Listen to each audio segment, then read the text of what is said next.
All right. Week 4 is underway. Let's get started because I don't have time for this bullshit. Vikings taking on the Pittsburgh Steelers in Dublin, Ireland for the early morning matchup. Well, at least it'll be early morning for me where I'm from. But in any event, the Steelers had to fight hard to get a victory over the unimpressive Patriots, and the Vikings, meanwhile, beat the ever-loving piss out of the fucking Cincinnati Bengals. Of course, I think the last time Rodgers faced the Vikings was an international contest. This game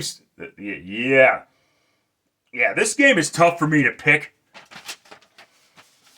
So because of that, I got flipped for this one. So heads for the Steelers since they're the designated home team. Blah blah blah. It landed tails. It may have landed tails, but go ahead and take the Pittsburgh Steelers to defeat the Minnesota Vikings. It was an impressive victory by the Vikings, but I'm just concerned that the Vikings may have scored more points. Whatever, than they should have. It was 48-10, but it really wasn't that close. That's scary, but it is what it is there. Next, all right, early afternoon matchups. Commanders going on the road to take on the Atlanta Falcons. Dan Quinn gets to face his former team. I think he faced his former team last year, and the Commanders won that. And yeah, the Commanders won that game. However, the Commanders are now on the road against the Falcons, and the Falcons, holy crap. What the fuck was that, Atlanta? Seriously, what was that? You could you cut Younghoe Koo because you made a knee-jerk reaction because your backup kicker was able to score field goals. That's special and everything. So you make a knee-jerk reaction to cut Younghoe Koo, and now you don't even score a single fucking point against the lowly Panthers. That's really fucking pathetic. However, I think the Falcons do get some. No, I don't. I don't think the Falcons get. Fuck. Take the Falcons, I guess. I don't give a fuck. Chargers going on the road to take on the New York Giants. The Chargers are now 3-0 because they were able to move the football unlike their opponents. And the Giants. It only took 3 games, but they fought. It only took 3 games, but they did bench Russell Wilson. And you might as well because of history showing you what happens when you start 0-3. And great. So this is going to be. It's now the Jackson Dart show moving forward. And I'm already hearing rumors that Russell Wilson will be traded somewhere. Yeah, good luck with that. Good luck with that. I don't know any team that's going to want him at this point. This Giants team sucks. This Giants it's not the team. Of course, the team sucks, but if the team sucks, then that falls on the general manager who put this garbage football team together. Look for the Chargers to start 4-0. Good luck to Jackson Dart, and I understand that they still don't have Khalil Mack after that nasty, gruesome, dislocated elbow, but the Chargers should be good enough to keep Jackson Dart in check. Next up, Titans going on the road to take on the Houston Texans. Well, just when you thought that Cam Ward turned a corner, he lays an egg, and it's not just him; it's the fucking team as well. It's blah blah blah blah blah. And the Texans, yeah, Houston is in trouble. Houston's in trouble. I mean, this may be the AFC South, but and I get it. The last team to do it was the the start 0-3 and make the playoffs was the 2018 Houston Texans, but this team has a shit ton of issues. I'll take the Texans to win here though, because the Titans are really fucking bad. Ooh. We go from a cream of the crap matchup to a cream of the crop matchup. Eagles going on the road to take on the Tampa Bay Buccaneers. Too bad one of these teams has to lose this one. The Eagle and both of these teams won despite having both of these teams won with very interesting special teams play. The Eagles won because of special teams play. The Buccaneers won despite a blocked field goal.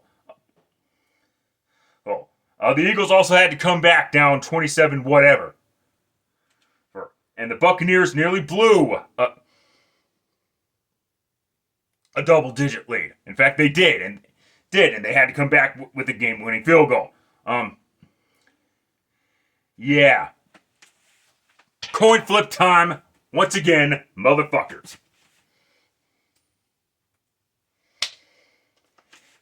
It landed tails. It may have landed tails, but I'm taking the...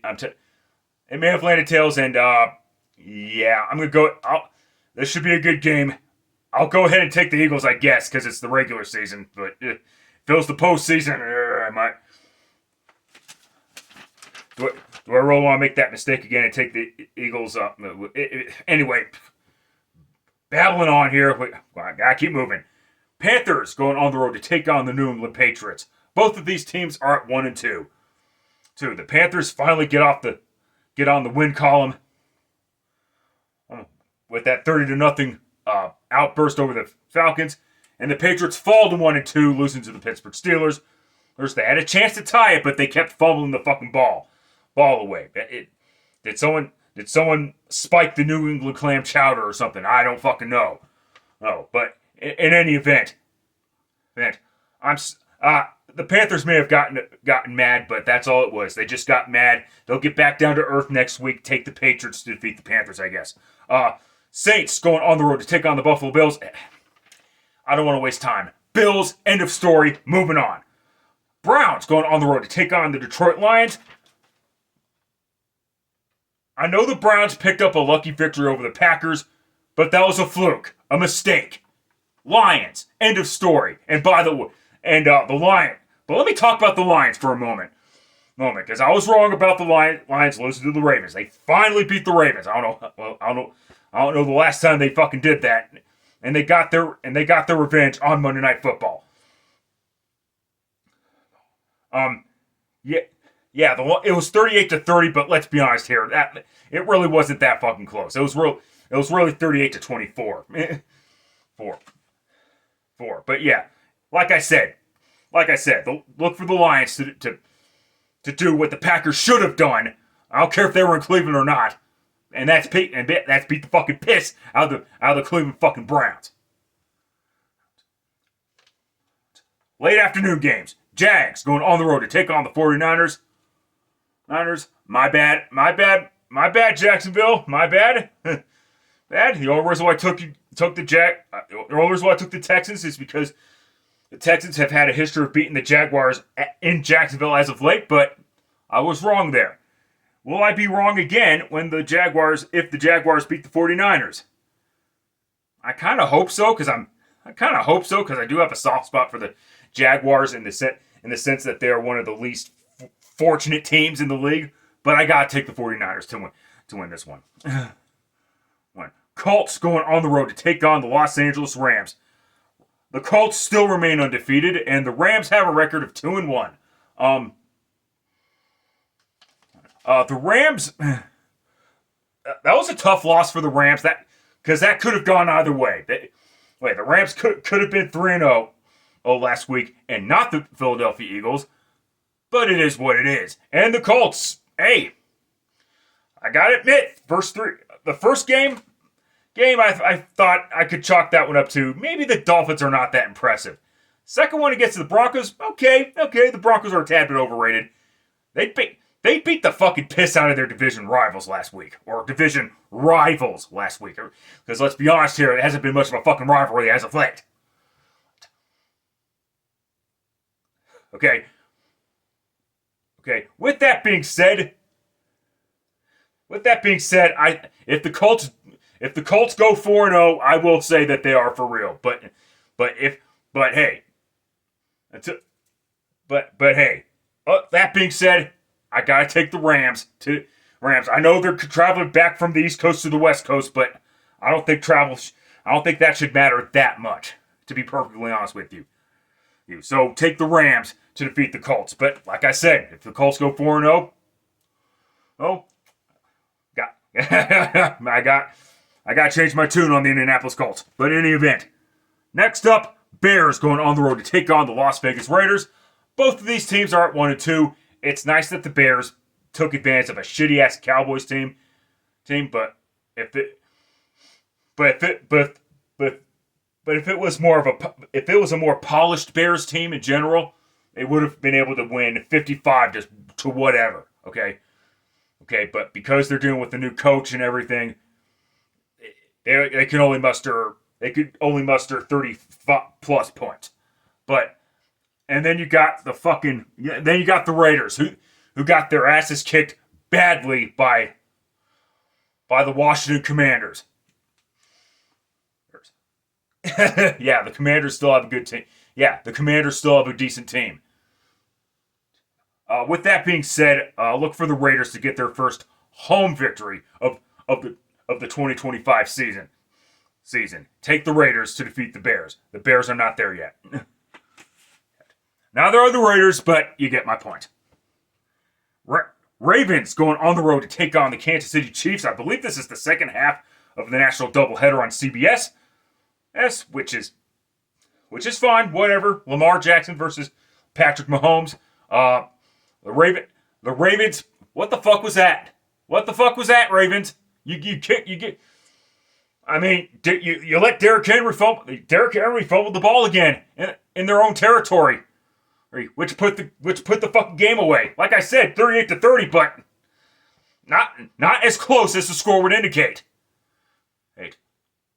And then you got the Chiefs finally getting off the schneid, finally ending their losing streak. But the Broncos and the Raiders still hold tiebreakers over the Chiefs in the sense of not being in last place because the Chiefs still haven't picked up a conference victory yet. Not even a conference victory yet. To be fair, they only had one conference loss as well. Look for the Chiefs to get their first home win of the season. The Ravens are going to fall to 1-3, maybe. Maybe these two teams tie. I don't see it, but we'll see what happens. But yeah, take the Chiefs to win, I guess. Packers going on the road. Excuse the fuck out of me. To take on the Dallas Cowboys on Sunday Night Football. Packers, what in the literal fuck was that? I'm sorry. You should have been up 45 to nothing or whatever the fuck throughout the first 3 quarters of the game.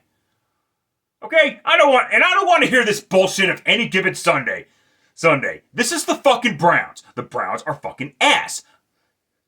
I don't want to hear any of the excuses as to why the Packers lost. And Jordan Love is still inconsistent as fuck. I'm sorry, but it's the fucking truth.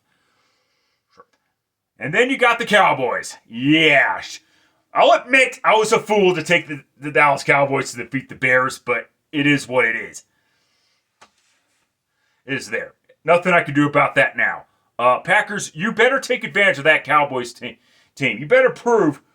This is to prove who is winning the trade right now, if that's supposed to be a thing. This is your chance to redeem yourself against the Cowboys.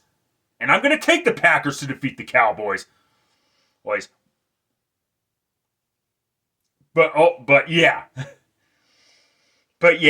inexcusable loss against the Cleveland Browns. Like I said, don't give me that any given game horse shit, because that does not count when you play the Browns. Okay? Fuck off. All right. The first game of the Monday night overlapping doubleheader. This will be the last time ESPN and ABC pull that fucking horse shit.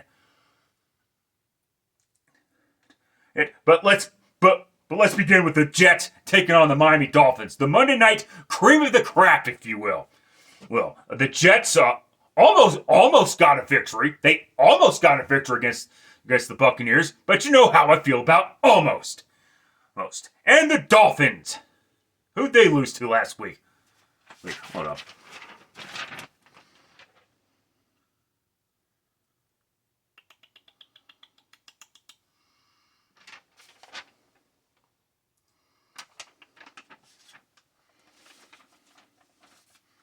Oh, yeah. Oh, that's right. They lost to the Buffalo Bills on Thursday night. That's fucking right. They lost. It was actually a closer game than the score indicated. Yeah, sorry for the long pause there, but in any event, one of these teams has to win. Thank God. I'm gonna go ahead. The Dolphins. Your season's over, but are you gonna lose to the lowly New York Jets? I don't see that happening. I mean, the only reason why you lost to them last year because whatever, you're already out of the playoffs at that point, and whatever. It was a long shot in the regular season finale, but they're not going to lose to the Jets this time around. At least I don't think. Although if they do lose to the Jets, it might be lights out for Mike McDaniel. No. But yeah, Dolphins better beat the Jets. And last up, Bengals going on the road to take on the Denver Broncos. Yeah, the Bengals are in trouble. They were 2-1 head. They were 2-0 heading into that Vikings game, and they lost 48-10 or something like that. And like I said, not as close as the score would indicate because it was 48-3 by the end of three. And the Broncos, you fucking do it again. You lose on a last second field goal. Excuse the fuck out of me. Because and listen, you know what? If you don't want to get in that situation, maybe Bo Nix should connect on his deep passes because you don't get that many, and you had 3 opportunities to. He had 3 deep ball opportunities, and you miss on all 3 of them.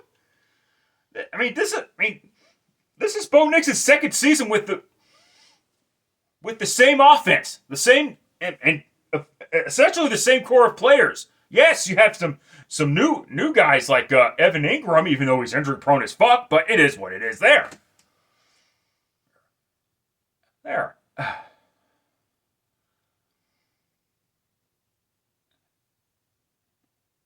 At least the Broncos are home this time, and at least they don't have to face Joe Burrow this time. While I'm not sure if that matters or not, go ahead and take the Denver Broncos to win at home anyway. And they need to win if they want to prove that they're a playoff team. And again, and this is typical Broncos. This is typical Broncos fans. The Broncos overhype this team, and then when you lose 2 straight, you want to backtrack and say, "Oh, it's a rebuilding year." Pick a fucking lane. Anyway, any pick changes will be in the description box down below. That's it. That's all. Let's see what happens when the chaos continues. Till next time, later, fuckers.